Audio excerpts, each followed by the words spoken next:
Thank you, Adrian. The meeting has been called to order. The time is 3:03 p.m. And Mr. Thacker, would you please do a roll call for the purposes of a quorum? Yes, Madam Chair. Chair Flores? Here. Vice Chair Sanchez? Present. Councilwoman Gondra? Present. Ex officio member Jeannie Quintero.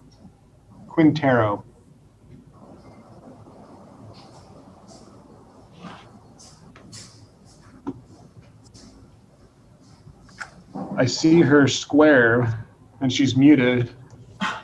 I'm here. There you are. We're having computer issues. All right, thank you. Commissioner Lynn Ellens.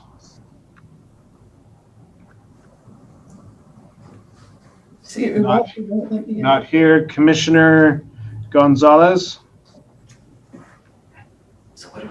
Not here. My microphone. And Councilwoman Tessa Stuve.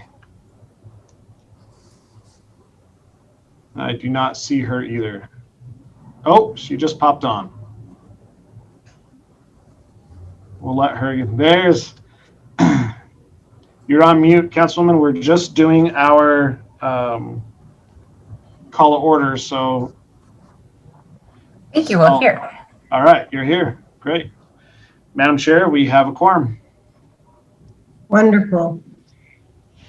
The second agenda is changes to agenda and then approval of the agenda. Are there any changes to the agenda?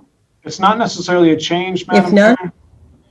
It's more of an information to let you know that the city ACOs do not have anybody to do a presentation, but they have a presentation. So I don't know if you want to look at that on your own or if we just want to present that, but that's just letting you know that information. what? Yeah, well, thank you. Okay, I think it should stay on as an ACO report, even though we don't have an officer presenting. Okay. Does that make sense? Okay, thank you. Thank you for that information. If there are no other changes or comments about the agenda, I need a motion to approve.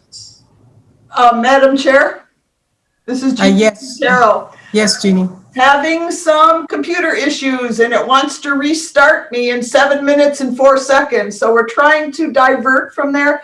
But if I end up being shut out, I will reconnect. Oh, no problem. Okay. We do have a quorum because Councillor Abeta Stuve came in. So, Okay.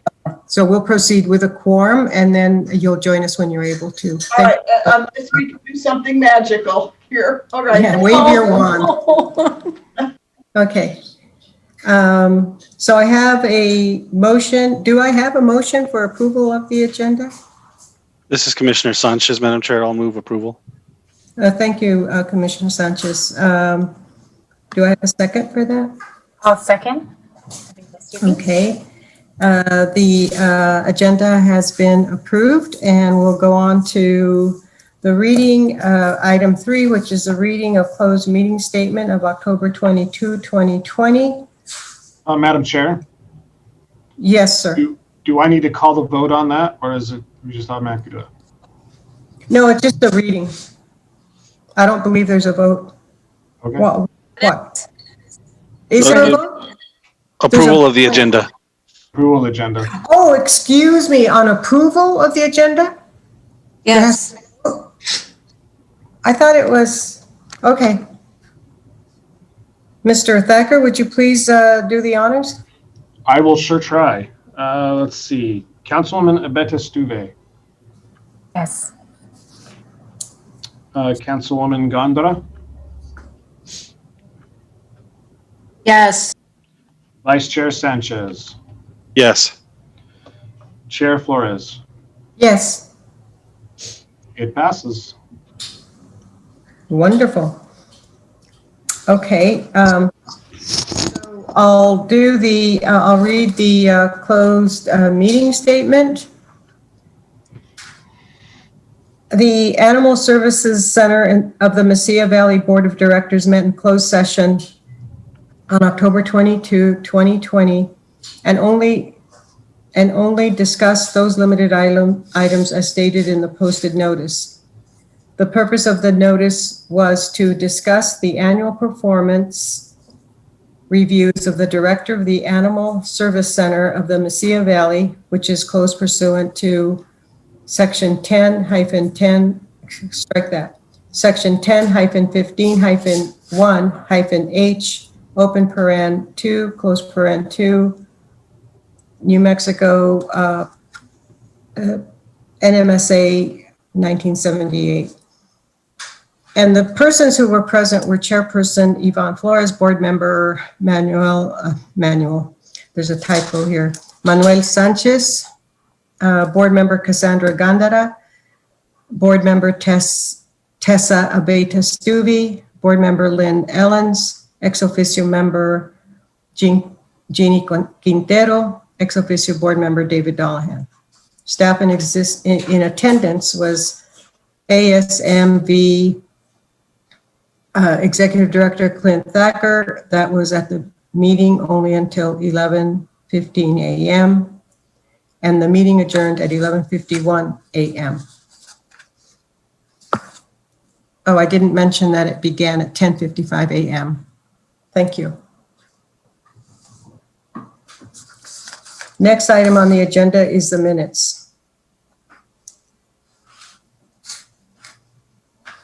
Is there a discussion as to anything, any errors? Invariably, there are some typos, but sometimes typos do throw off the meaning of the sentence. Did anybody pick any of those up? Because I went through them. I went through the minutes and I did find a couple. So does anybody else have anything substantive to go through or to correct in the minutes? Okay, so if not, I'll go ahead with page 7 at line 27. The first page 27, excuse me, page 7, line 27, there's just a typo there that should read once a notification is received. The typo is one a notification, so it doesn't read well, but what it should read once a notification is received, yada, yada. Page 8 at line 9, it states, it reads status of the GEO bonds, and it should be GO bonds, because that GEO might have a different significance, so should be clarified that it was GO bonds that Mayor Pro Tem was referring to.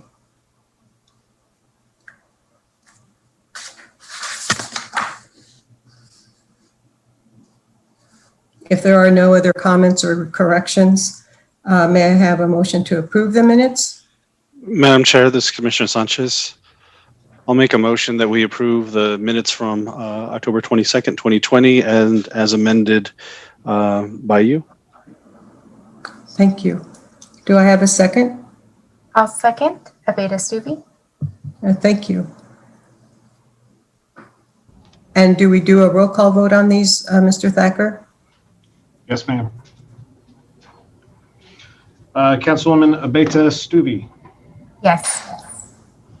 Councilwoman Gondala. Yes. Vice Chair Sanchez. Yes. Madam Chair Flores. Yes. Motion passes. Great. Thank you, Mr. Thacker. The next are reports and presentations, the city and county ACO reports. And who is reporting for the county, Mr. Thacker? Do you know? I believe that is Miss Mary Lou Ward. Oh, I thought you said we didn't have an officer reporting. For the city, we don't. Ah, perdón. Okay. So, and who's reporting for the city? There is nobody. That's what I'm saying. I'd be more than happy to show the report that Gino sent over, but we have That's nobody fine. presenting it. Yeah, I saw that Gino's out, I think, till the 22nd. So let's do the city if you're ready to present. Yes, Madam Chair. Okay, thank you.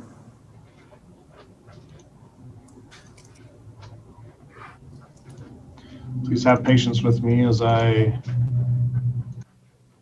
get going. Excuse me for interrupting. Clint? Yeah, go ahead. Oh, who was it? The other person I was supposed to try to get in? Was it Loyola, you said? Loyola. Duran? Okay, Yeah. thank you. It's like Saint Loyola Ignatius at Loyola. Okay, on the screen showing is the ASCMV monthly board meeting for the city of Las Cruces.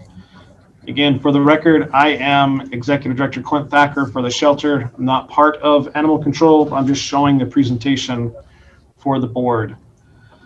It appears that the city had 453 reported stray animals for October 2020, 237 gone on arrival, 216 stray animals apprehended, 181 strays impounded at the shelter. That consists of 89 dogs and 92 cats, 35 successful field returns, and 10 unsuccessful attempt field returns that were ultimately impounded at the ASCMV. There's a total of 45 identifiable stray animals.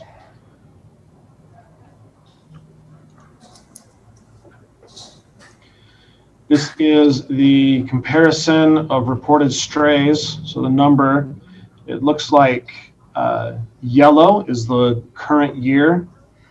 And you see the uptick there goes on, continuing to go up a little bit. It appears that it's, in line as you look at the past months and the past years.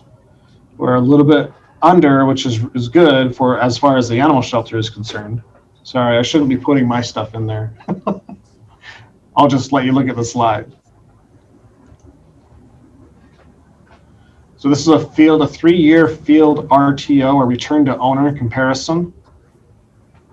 And it looks like they're very similar to where they were last year, 2019. Close to it.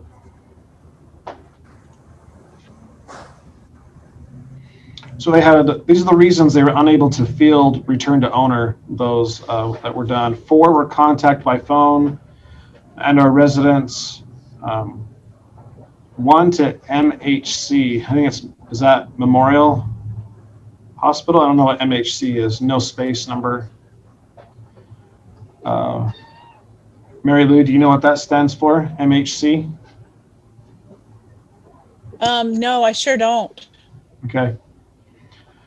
4, the chip not registered. A lot of times when you call on a microchip, because you scan the animal, you get the microchip number and you call, and the microchip number or the microchip company will say, I'm sorry, that chip was never registered. It doesn't go back to anybody. It's very frustrating for animal control officers to have that happen to them. And then 2, where the chip was not updated. In other words, it was registered to a person when they called, but when they tried to call that phone number or go to that address, they don't own that animal anymore.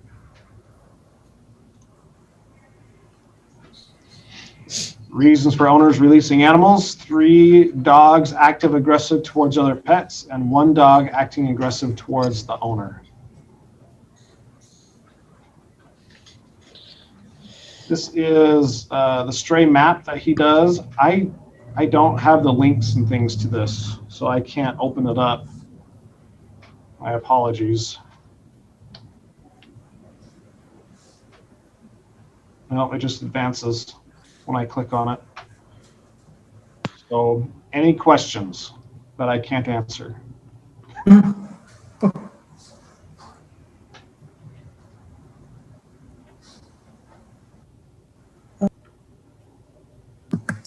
It appears there are no questions for you, Mr. Thacker. You said you did such a fantastic job. It's crystal clear. It's like, wow. A+ on that report. Thank you, Mr. Thacker.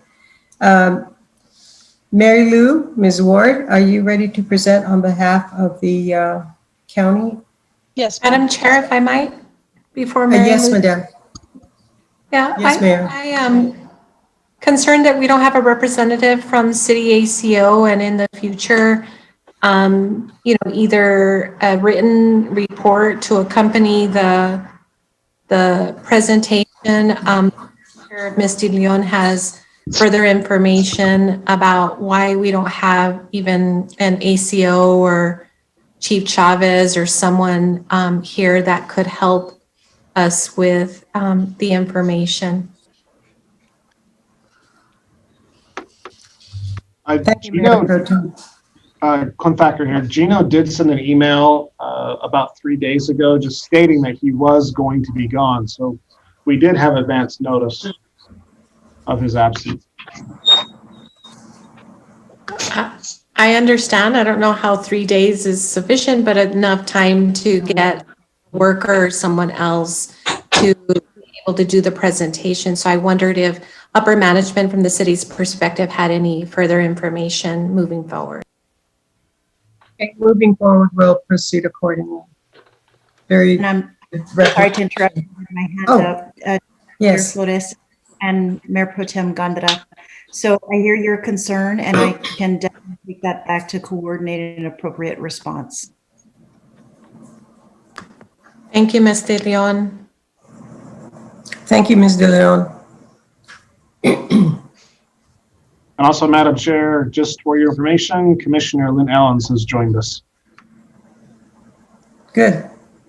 Glad he's here. Excuse me.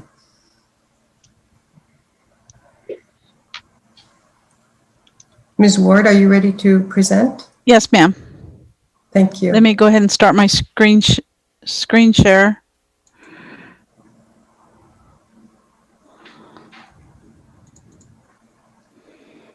Okay, can you all see my screen? Yes, I can. Okay. All right. All right.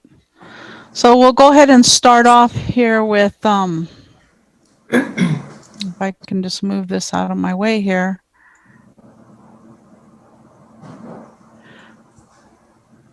And it's already going to the different slides. We'll go ahead and start off with our October report. I'm Mary Lou Ward with Doñana County.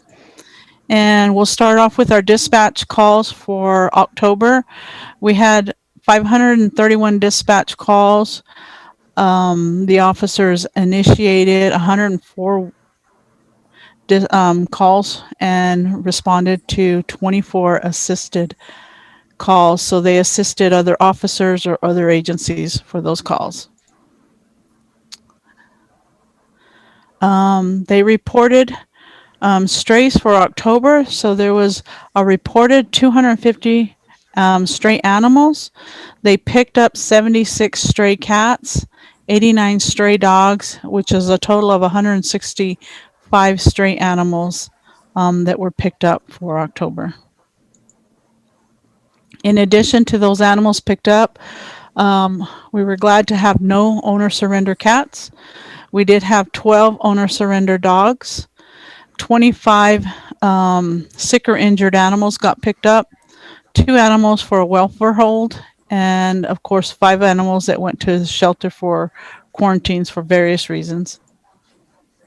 And then moving on to the field return to owner. So these are out in the field return to owner. This is the 3-year comparison chart. So if you look at that, for October we had 34 animals got returned to the owner in the field, which gave us a year to date of 328 animals.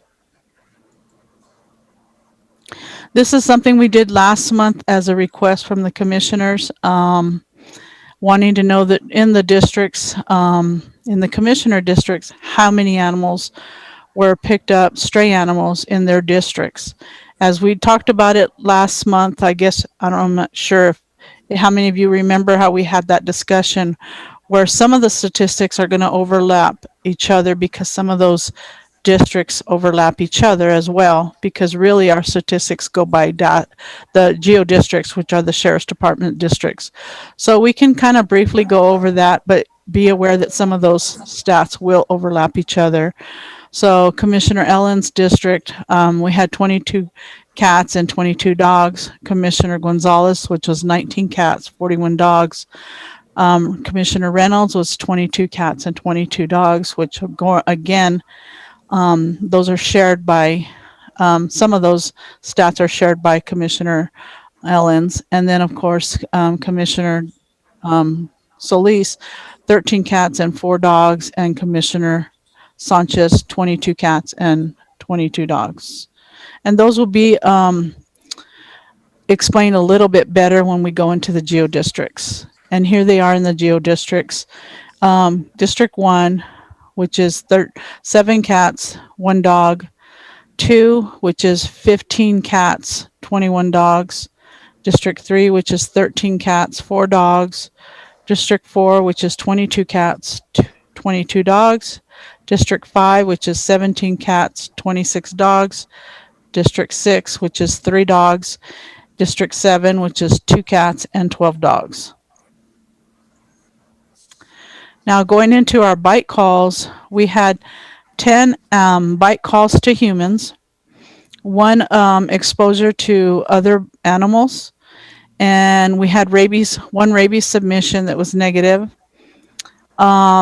The animals that were current on the rabies vaccination, from those, we had 3 of those animals which were current. So 4 of those animals were quarantined at the Animal Services Center. 1 was at the Courthouse facility. And then 3, I guess, were from animals still housed from a prior case at the Courthouse facility. And we had 4 animals quarantined from a home quarantine. And then, of course, one of those animals was just gone on arrival. So it was never found. So in going back into those animals, those dogs that were owner released, here's the reasons for that. We had 7 of those dogs that were too aggressive. 1, they could no longer care for the animal and couldn't handle the dog. Well, actually, it was 3 of them. And then 1 of them, it was exigent circumstances. The dog's owner was investigated for an animal cruelty, and they ended up owner releasing it. And then 1 of them was for financial reasons.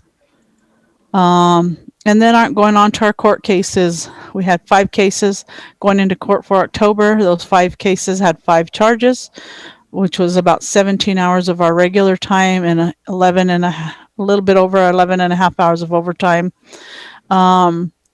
We had 1 of them had a 90-day deferred sentence. 2 of them had continued cases. 1 had a guilty plea, and 1 had an arraignment set for a motion hearing for a bench warrant. Added information on those court cases. There was the 2 citations that were issued were for animal cruelty, and 3 of them were issued for restraint requirements. And then going into our SNAP reports, this came in from the SNAP reported system. This was from October's invoice that they sent to us. Dogs that got spayed or neutered, we had 36 dogs, and cats were 37, 41 microchips, and 36 vaccinations, which gave us our contract year to date, and which was 74 dogs and that were spayed and neutered, 55 cats, and then 92 microchips and 84 rabies vaccinations. And I put contract year to date. I didn't put a physical year or anything like that because of the way the contract reads on that. It's a little bit easier for us to put those stats together. And so for that, I'll stand for any questions.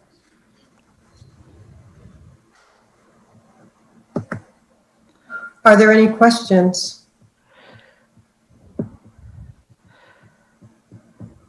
Oh, there are none. Thank you very much, Ms. Ward. Thank you. Mm-hmm. We'll move on now to the CFPP report. Is Miss Jean Gilbert here? Yes, I'm here. Good afternoon, everyone. Good afternoon, Jean. Bernice, yeah, there we go. Okay, here's the list of organizations for that'll be represented in this month's report. The groups that aren't listed will be in December's report. Okay. And I just want to note that Barkhouse was formerly known as Uncaged Paws that you see in the listing here. Okay, thank you. Let's look at the next slide, please. Here's a short list of some of the coalition's work for October and November supporting local groups. The coalition, of course, as you all know, presents this monthly report. And then members participated in Cat's Meow virtual auction and are working on HSNM's Holiday Box fundraiser now. We attended Conversations with the Center, which was a really good session. And that was, I know Clint will be probably reporting on that. And that was November the 6th. And there were many animal advocates that were in attendance. Ongoing work includes our social media work with our Facebook and some of the other projects we're working on as allies of the shelter and as allies of local groups. Okay, next slide, please. I'm Almost Home Animal Rescue is based in El Paso, and they serve the El Paso and Las Cruces area. Diane Avery is the director, and she works closely with many Las Cruces fosters and welfare groups here in Las Cruces. And here, I'm Almost Home Animal Rescue helped our animal shelter here, and they do on a regular basis, and helped recently with this little dog, Crackers, who arrived at the shelter with a fractured leg. And so that animal is in foster care now with I'm Almost Home Animal Rescue. And here's the dog park. The dog park is, of course, closed right now, like all the other city parks are, but they're located at 430 North Hermosa, south of Mearshite, and Parks and Rec do a power washing there on a regular basis. Excuse me, while dog park members maintain the park on a monthly basis. Here you see a dog who's enjoying the park on October 27th, which we all remember was the first snowfall that we've had of the winter season. Okay, next slide, please.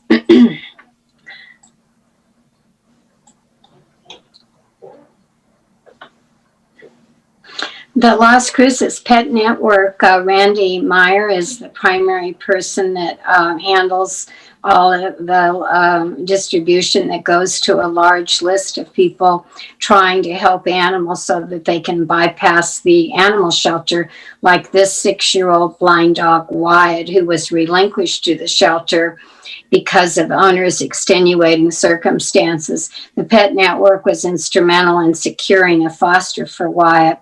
So we had care and attention in a home while waiting for Tootsie's vision. Here you see a picture of Wyatt in his foster home with the cat has got Wyatt's bed, and Wyatt is resting comfortably in a chair. And I understand now that Wyatt is in Albuquerque. Okay, and next slide, please.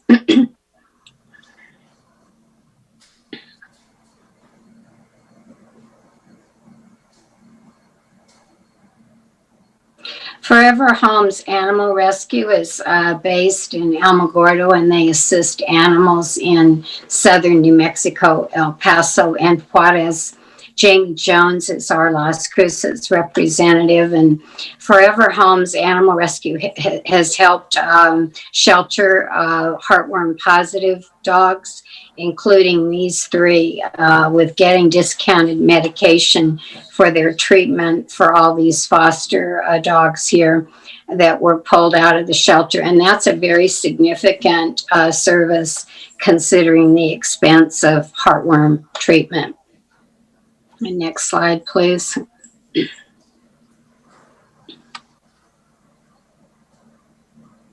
Pictured are two animal services dogs who were pulled recently by Forever Homes Animal Rescue, and they're in foster care with a Las Cruces approved foster until they are transported to rescue and adoption. Forever Homes Animal Rescue transported 49 shelter dogs. They've transported that many for the months of January through October of this year. The stats for Forever Homes Animal Rescue is in board members' packets, and it shows that over 125 animals have been transported for August through October from southern New Mexico, El Paso, and Juarez to rescues in New Mexico, Arizona, Texas, Colorado, and other states by Forever Homes Animal Rescue. Safe Haven, here is pictured Phil, who is a sanctuary dog available for adoption, and he received a complimentary grooming service through Better Life Pet Foods through their customer rewards program. Shaw's has adopted 15 animals January through October, and they're planning a virtual auction fundraiser this month. Proceeds from their fundraisers and thrift stores support their staff salaries and their 3-acre sanctuary on the East Mesa that houses upwards of 45 dogs and 35 cats. Phil looks very different from the before and after there. Pictured here is Amy Jo Gonzalez, and she organized a virtual concert fundraiser for a few local groups, with a third of the proceeds going to SNAP, Spay Neuter Action Program. Vouchers issued by SNAP January through November stand at 1,027. And the breakdown of their stats is in the board member packets. And of course, I know Mary Lou presented part of the stats that tie with the county contract.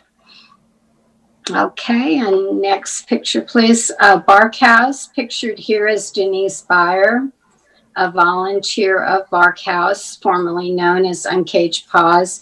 Denise is loading a puppy on the October 12th Moms and Puppy flight that went out of Las Cruces with pet rescue pilots that flew the animals to San Diego. Also here you see Coco Dean, who is the managing director of Barkhouse, featured on the cover of the Las Cruces Bulletin. And that was in their October 23rd issue of the Las Cruces Bulletin. Okay, next slide, please. This is the October 17th flight with pet rescue pilots. They transported, this was a cat, mostly a cat flight. They transported 15 cats and 1 dog to Washington State. Barkhouse and Action Programs for Animals were the adoption partners who sponsored the flight. And pictured immediately on the left there is Kelly Barker, and she's the founder of Barkhouse. And standing next to her is Coco Dean, who we saw in the previous slide. He's the managing director. And then 2 or 3 people down, he would be fourth from the right, is Julian Havor, who is the chief pilot and the owner of Pet Rescue Pilots.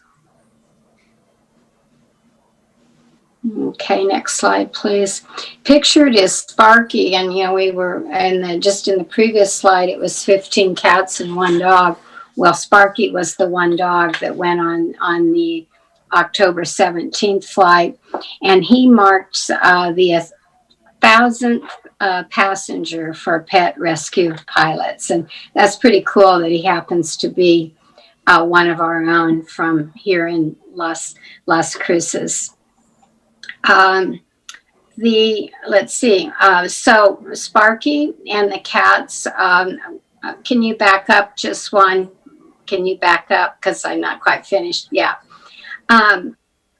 So picture to Sparky, and he was the only dog on that flight with the 15 cats, and he was adopted just 4 days later after he arrived at the NOAA Center in Washington State. Also, and of course, there's Julian Havor, who's the owner and chief pilot of Pet Rescue Pilots. I believe there are a few flights scheduled for this month also with Pet Rescue Pilots. Bark House has 40 dogs right now that they've pulled from the Animal Services Center, and those animals will be on flights coming up this month and possibly next. If you look at the logo on the left there with Sparky, that reflects the services of Bark House, which is SNP, CHIP, and SHIP. SNP, spay and neuter, microchipping, and shipping, which is rescue by relocation. And a breakdown of the numbers for Bark House and the flights they've done recently is in board members' packets, along with some of the services that they've provided. Okay, next slide, please. November is Adopt a Senior Month, and the coalition encourages those who are looking to adopt to consider, or looking to foster, to consider a senior pet from our shelter or from any of our area rescue groups. And most organizations right now are offering discounted adoption fees in observation of Adopt a Senior Pet Month. Next slide, please. And there are many advantages, of course, to adopting a senior animal, as this slide notes, with senior felines maybe are too old to climb the curtains, but they're young enough to climb into your lap. Okay, and last slide.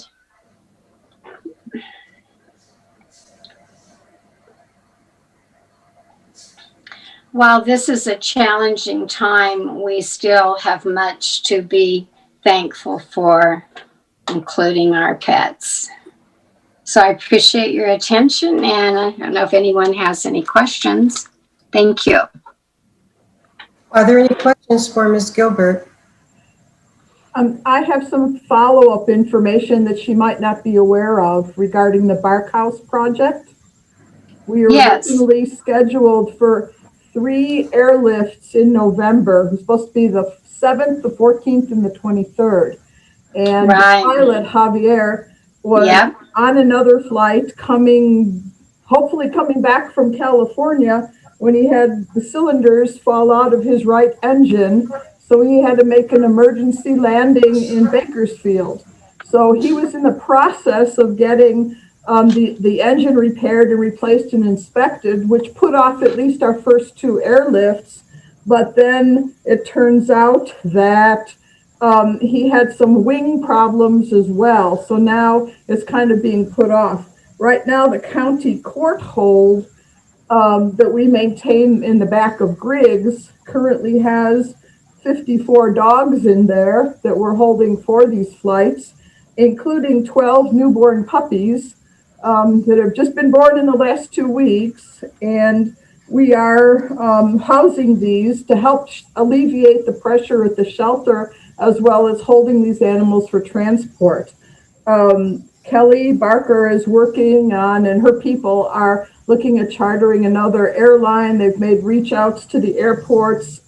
They actually have gotten some responses, so we're hoping that they will be able to resume their operations as soon as possible. But right now, we're probably looking at the first flight maybe being at the end of November to early December. So that's just an update on what's happening with that project. Yeah, thank you, Jeannie, because that's all new information. And especially, I did know that he had engine trouble, but I didn't know, of course, when it would be rescheduled. And then also, too, it sounds like there are additions now to the animals that Bark House is caring for. And that's wonderful. So thank you for the update. And thank you, Ms. Gilbert. Thank you very much and have a happy Thanksgiving. Thank you. Be well. Madam Chair, this is Oh, I'm Commissioner sorry. Sanchez. I Yes. see Commissioner Ellens has his hand up. Oh, I'm so glad that you saw that. Why did I miss it? Yes, Commissioner. Oh, thank you. Thank you, Commissioner Sanchez. Yes, Commissioner Ellens, you have your hand up. Do you have a question for Ms. Quintero? Excuse me, for Ms. Gilbert or Ms. Quintero? Commissioner, you're unmuted, but we have no sound coming to us.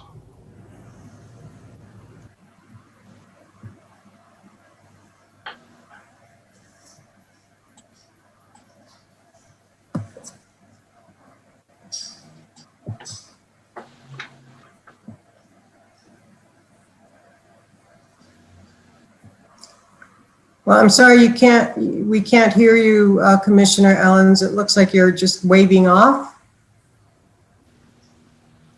So, okay. All right.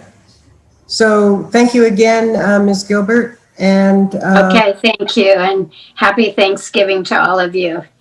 Thank you. Thank you. We'll move on to committee reports. The first one is Finance. Councilor Abeyta-Stube. Thank you, Madam Chair. I'm going to be turning it over to Commissioner Sanchez, who very graciously took over for me while I was out. Thank you, Councilor. Madam Chair, we met on Tuesday afternoon, and it was a relatively light meeting. And I know Josh Saffel is on, and he'll be presenting the numbers at the moment. But as he goes through, there was really, I think, one area that we looked at that'll become slightly apparent. It's not a huge concern, but everything's looking pretty well as far as where the finances are coming in. So with that, I don't know, Josh, are you able to share? Okay, I'll turn things over.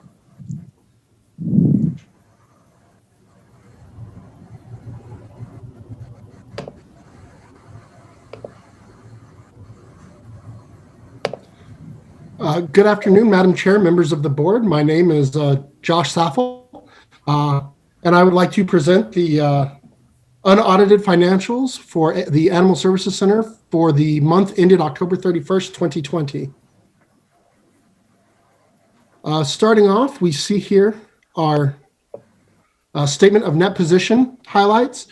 For the general fund, we had cash of $673,719.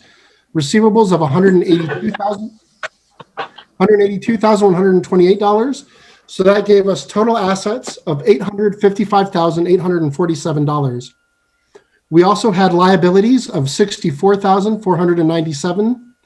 Revenues collected in advance of $55,501. And so that left us an unassigned fund balance in the general fund of $735,849.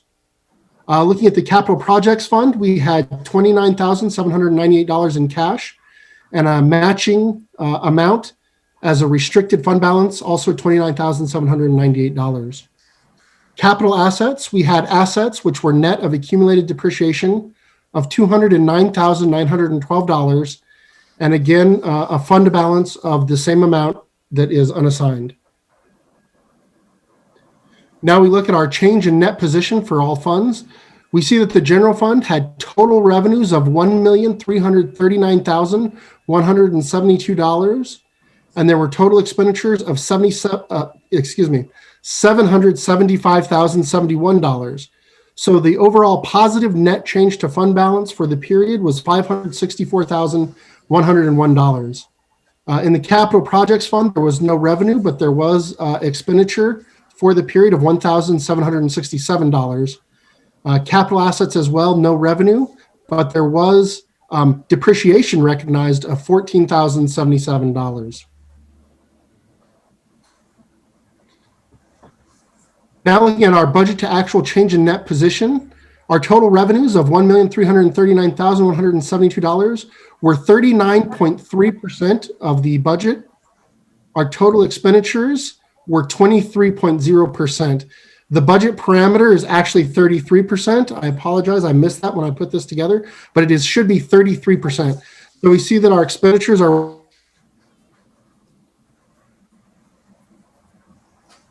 Josh, you're frozen. I wonder what happened.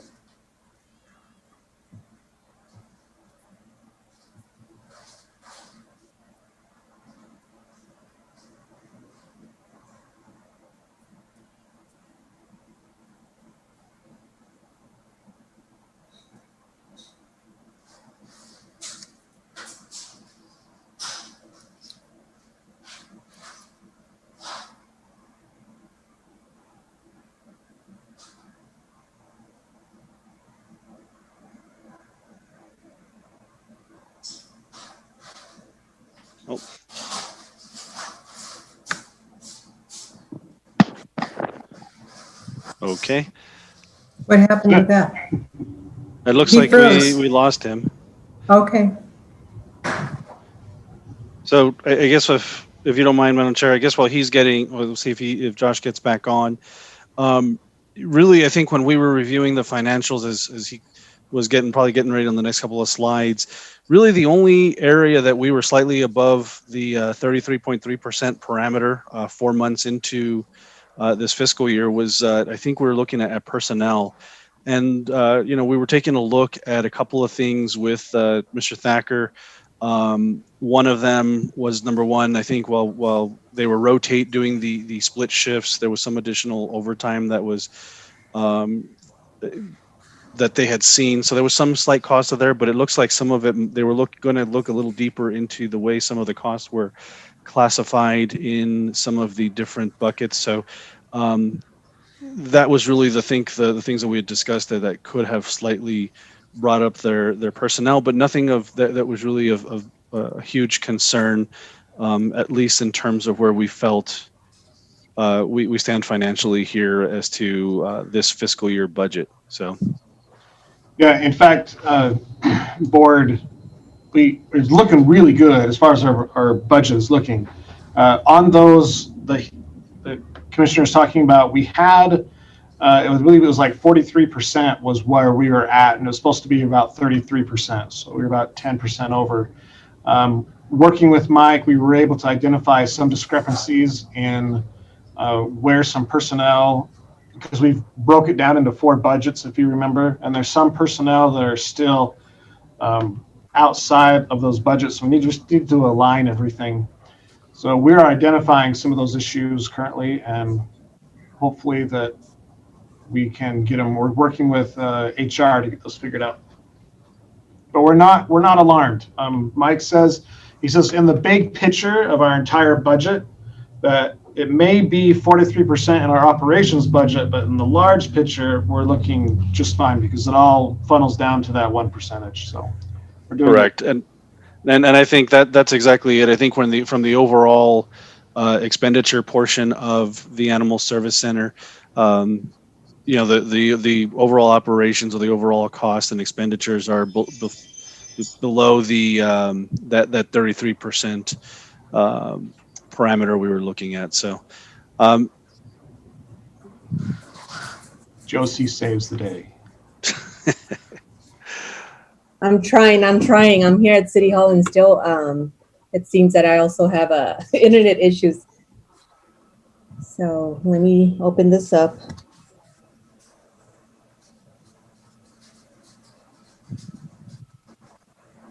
So good afternoon. My name is Josie Medina with the City Finance Department, and I will be finishing up Josh's presentation. I believe he was on this slide right here.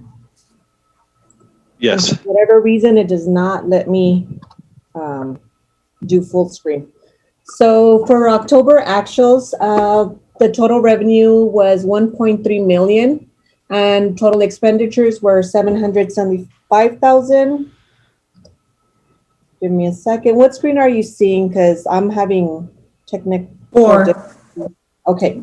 We're on screen 4. And he did cover the screen. I don't know, he did say that the budget parameter stated at 25.00% was incorrect.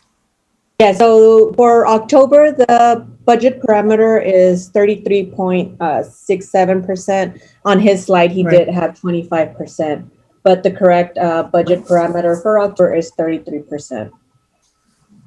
And so therefore, our total revenues are at 39.3%, which are above the budget parameter. And the total expenditures are below the budget parameter at 23%.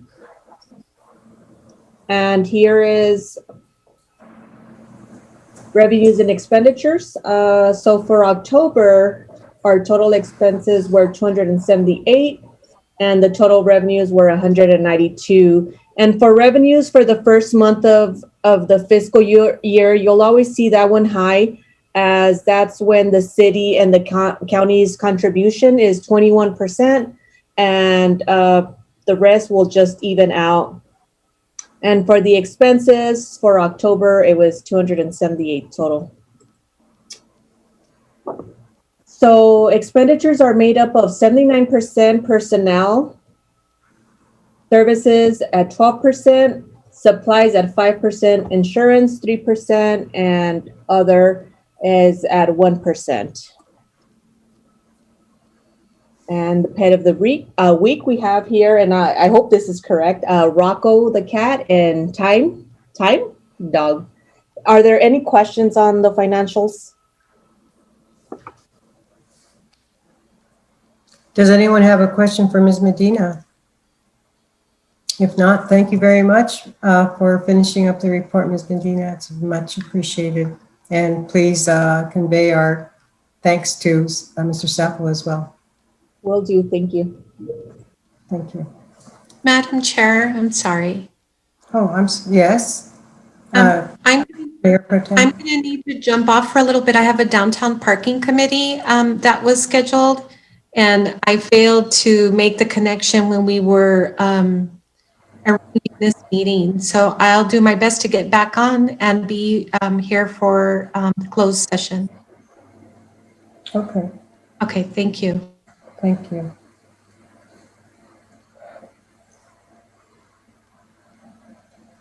So the next report comes from me, and I have no report. What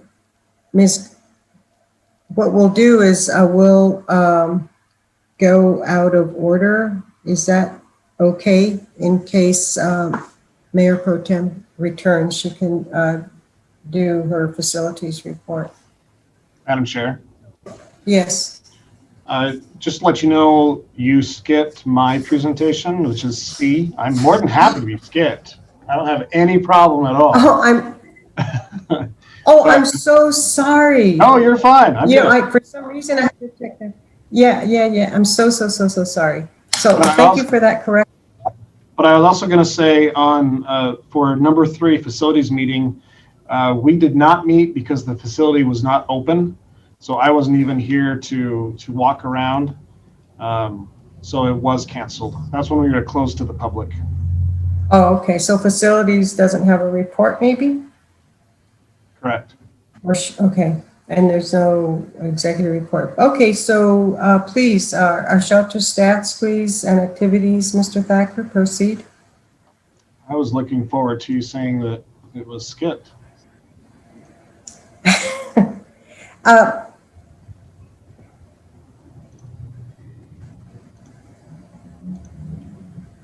All right, you see the presentation? Yes. Excellent. So this is a November 19th, 2020 presentation for the Animal Service Center in Mesilla Valley. Current count at the Animal Center is 374. You see it's a huge reduction since the 2019 of 627. Our intake, however, is continuing to tick up and up and up. It's worrisome to me because our staff is, again, limited. We have less staff than we did in 2019. Because of the COVID, we haven't filled some of those positions just to keep the population down as far as people. So there you can see that we were at 896 2019 for the intake. We're at 552 for 2020. That consists of 281 dogs and 245 cats, with 26 other. So our returns, we had, looks like 8 animals. Behavior problems was 5 dogs. Landlord does not allow 1. Animal health issues and can't afford basic care, each 1 cat for those. You know, some of these animals get adopted out. You only have a few to sit down and meet with them. And the behavior problems, whenever somebody calls and says, I need to surrender, I need to give you back this animal because, and they state a problem, we always have a long list of things that we go through.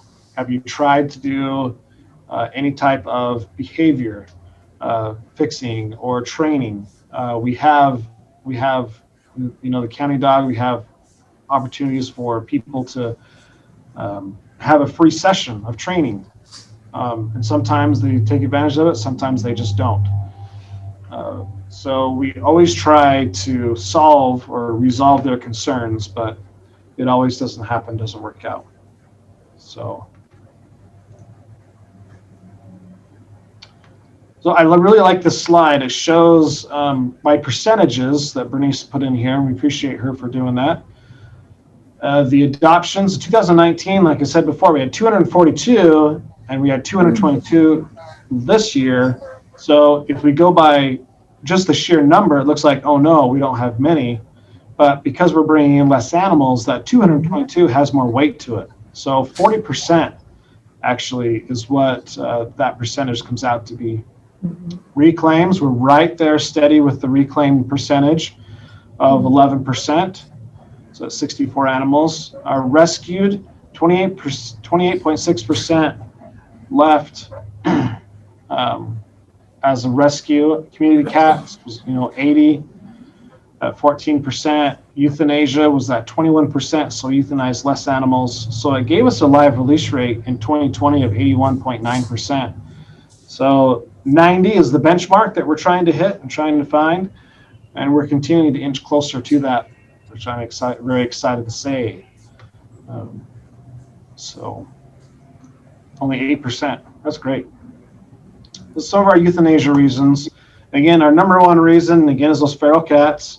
With the city not having a euthanasia, I'm sorry, a community cat or trap neuter return plan currently, where I'm sorry, they have it in the ordinance it's there, but they don't have any registered colonies.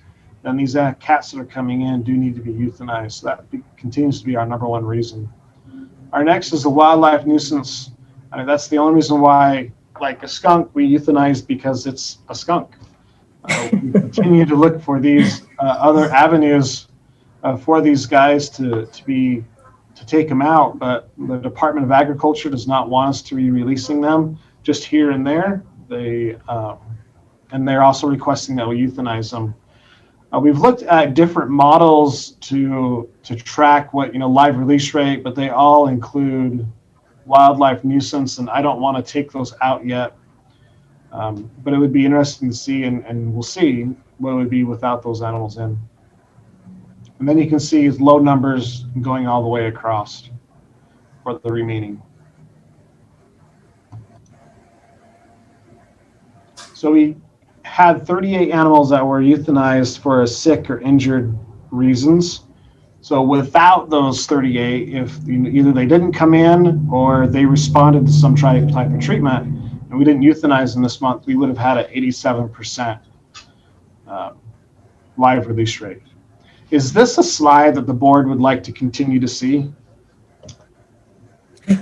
Yes, I would. Okay, great. Well, yeah. Well, yes. But Clint, if I may, otherwise I'll forget.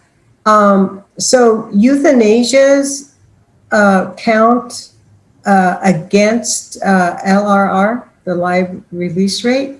Yeah, because that's the number of animals leaving alive, and euthanasia is not alive.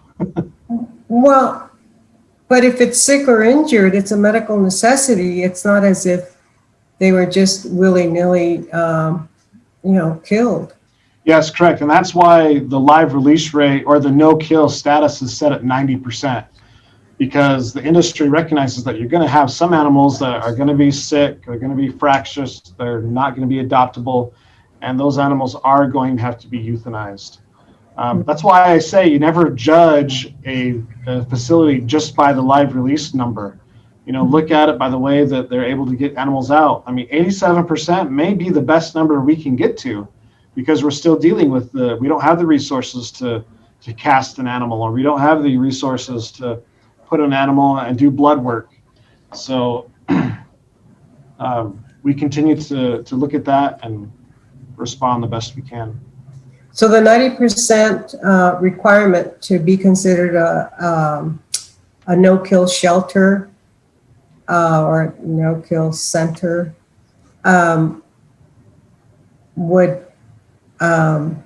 is hard to meet, because we would be at 87%, right?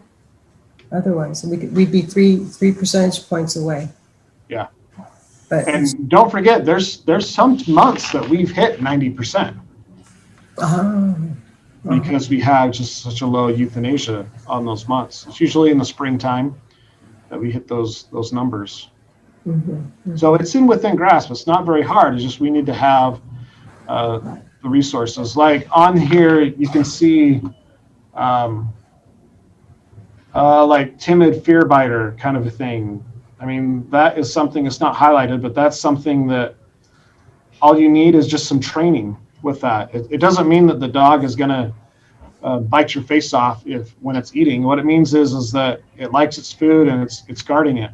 Now, we don't know if that's a shelter environment issue because it's housed here in the shelter and it's scared and it wants to have its food, or if that's a all the time issue that it has. We just currently don't have the resources to be able to take that animal out and get it in a separate area, have it rested, for 3 weeks or several days in a home, and then test it for food aggression. So we have what we have here to deal with and what we have. So it's as long as those resources come available, we can get these animals out to fosters, so on, then we can get more a better case of what we're up against. Great. Thank you, Mr. Thacker. Total visitors in the shelter for October was 661. And for those that are watching and see that big difference there between 2,500 and 661, it's a reminder that we are doing it by appointments only. So anybody that wants to see the animal, even for adoption, they have to identify it online, which one they want. They call, set an appointment, and come in as well. This is another staggering number, 45,030 for our webpage views. Again, a reminder that this is a webpage view is one person can look at many pages. So if you go to our website and click on the resource page and you click on the COVID best practices and you click on adoptable animals, that's 3 right there. So it's not webpage hits, it's webpage views.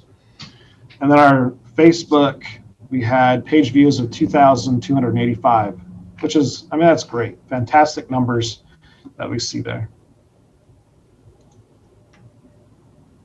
And there's our animals of the month, or the week, I'm sorry.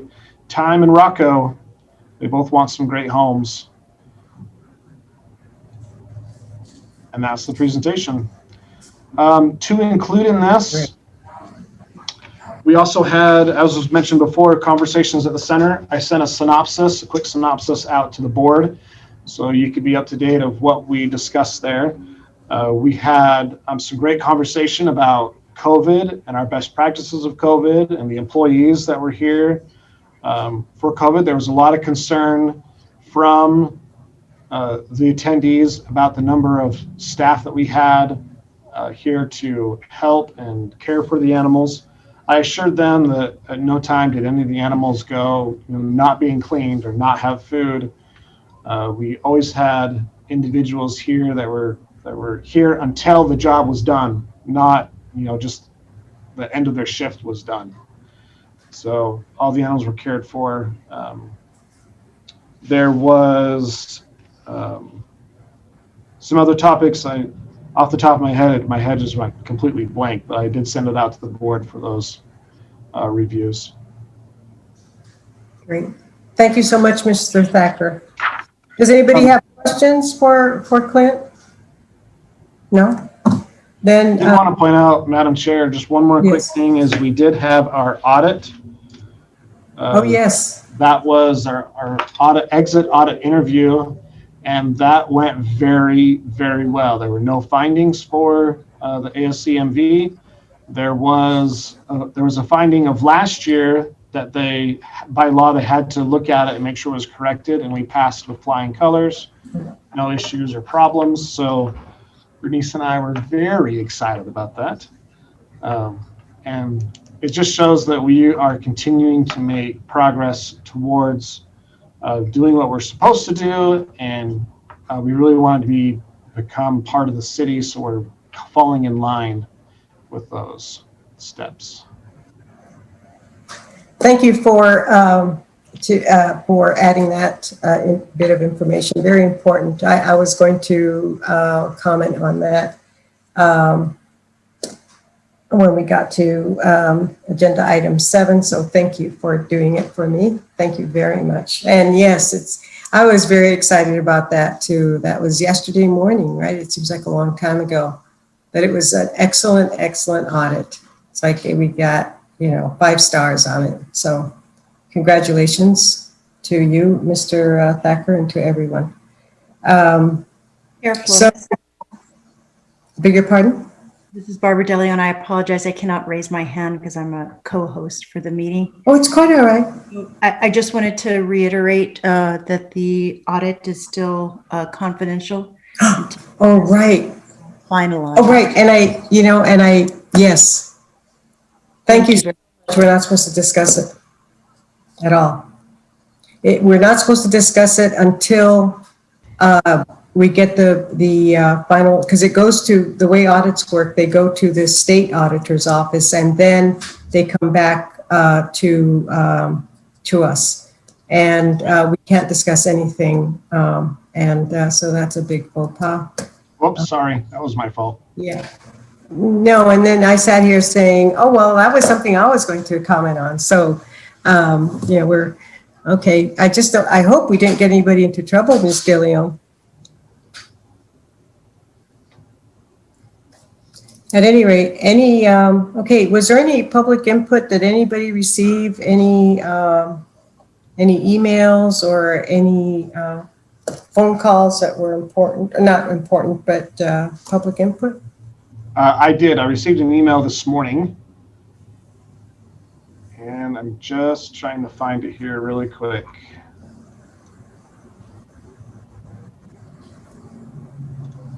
Okay, this is from Grace Ventura. She says, I'm following up on the question I had in the last Zoom session pertaining to the new feature on the ASCMV website. The report is posted, but the contact info is not on the report.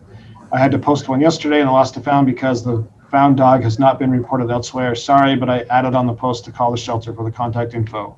So what she's talking about, let me share my screen really quick so you can see.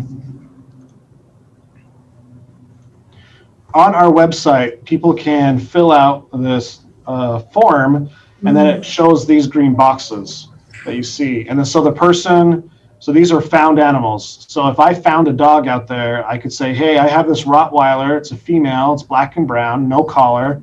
And I found it on the 17th. And I can click here for more information. So it comes up and they put a picture on here. It has all the great information on here. But what she's talking about is right here. It has the name, but it doesn't show the contact number. And so we're looking at this and none of them have contact phone numbers on it. So either the people are not putting the numbers on, which I doubt it, or it's not getting published maybe due to some security issues. So we're talking with Wilson Binkley and they are looking into it to find out what that is for that. But it's a great thing because we're not currently taking healthy animals from the public as strays. So we're telling them all these resources they can do, and this is one of them. But the problem is, like you said, it's not showing it. It's not giving them the complete information for it. Like here's one for a blue heeler.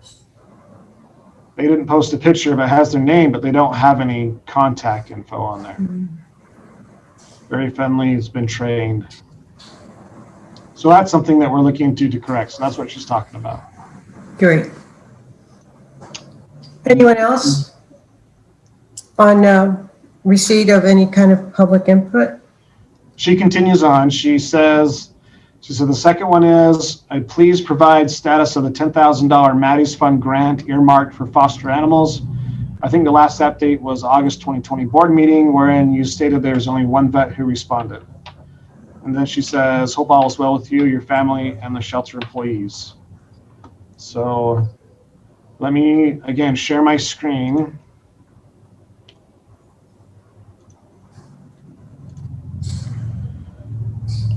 So this is a copy of the application grant that we had, and I wanted to point out right here, it says, in response to the COVID-19 outbreak, Maddie's Fund is offering emergency grants to support foster care programs for the next 3 months. Apply for help to maintain your foster care. So we can use it to maintain the foster care program, create an emergency foster care.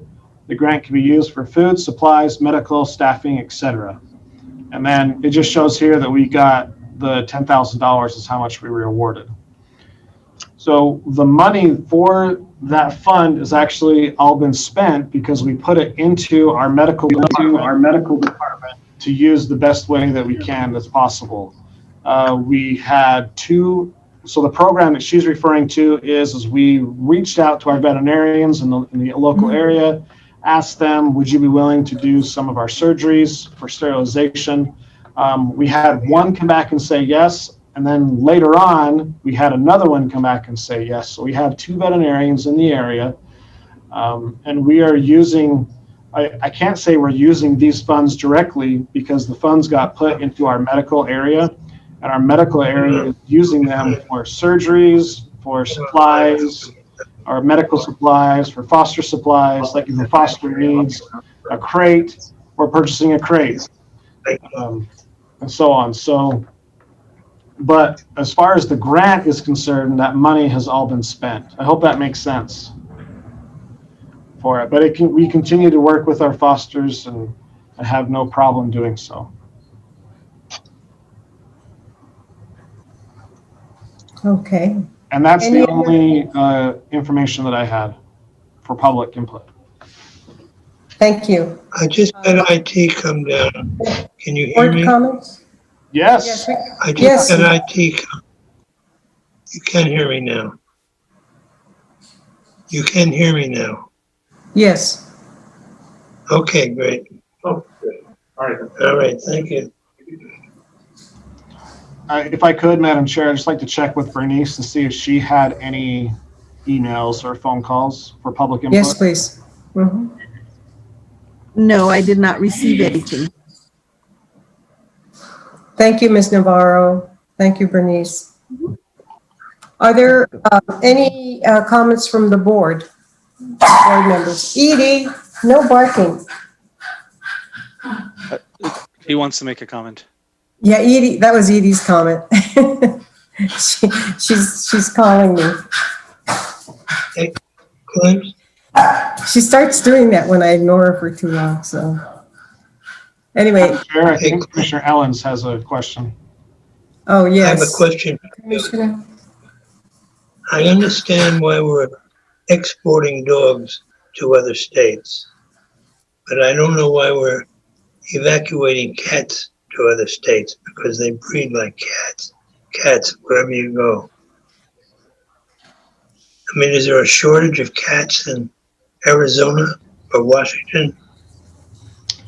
You know, cats are a hard one. If the rescue wants them, we'll give them to them. I mean, it's by far, it's not, like you said, dogs get transferred and moved around a lot more than cats. But yeah, if a rescue says, do you have any cats, we'll for sure give it to them. I'm not going to argue with them. I just can't believe there can be a shortage of cats anywhere. Come on here. It is possible. Some places have great aggressive sterilization laws, and where that's very aggressive and happening, they're not procreating, so they do need them. Okay. Good, thank you. Any other comments from the board? I can comment a little bit on Commissioner Ellen's last question. The places that these animals are being shipped to are places like Oregon, Washington, Idaho, and some parts of California whose state laws clearly say that all animals must be sterilized. So as a result, their populations in adoptable animals are very few. When Barkhouse sent that first load out, there was 40 applications for one dog, and that dog was nothing special, I'll tell you. So there is that same need for cats. Like I'm with Commissioner Ellens on that. Who the heck wants a cat? But there is a need out there on the West Coast. So I can speak to that. Now, how is it a greater need than dogs? Probably not. But still, they're asking, in these different rescue agencies are asking for any dogs and any cats that are appropriate for travel. Thank you. Thank you, Ms. Just, I wanted to weigh in just and say that obviously they have the resources that they can mandate spay and neuter. We do not have those resources, and I'm sure everyone is really challenged by that right now with COVID. Yes, yes. Good comment. Thank you. Thank you, Ms. Gilbert. If there are no other comments from the board, I have none. Ms. Stuvey or Councillor Abeta Stuvey? None. Okay. No, I'm good. Thank you. Great. Thank you. So may I have a motion to adjourn? So moved. Madam Chair, do we want to adjourn and then we'll go into closed session? Is that the? That's correct. order? We'll adjourn and go into closed session immediately following the adjournment. Okay, I'll second the adjournment. Why, thank you. Well, there's been a move and a motion to adjourn and a second, and this meeting is thereby adjourned. Thank you, everyone. See you next month.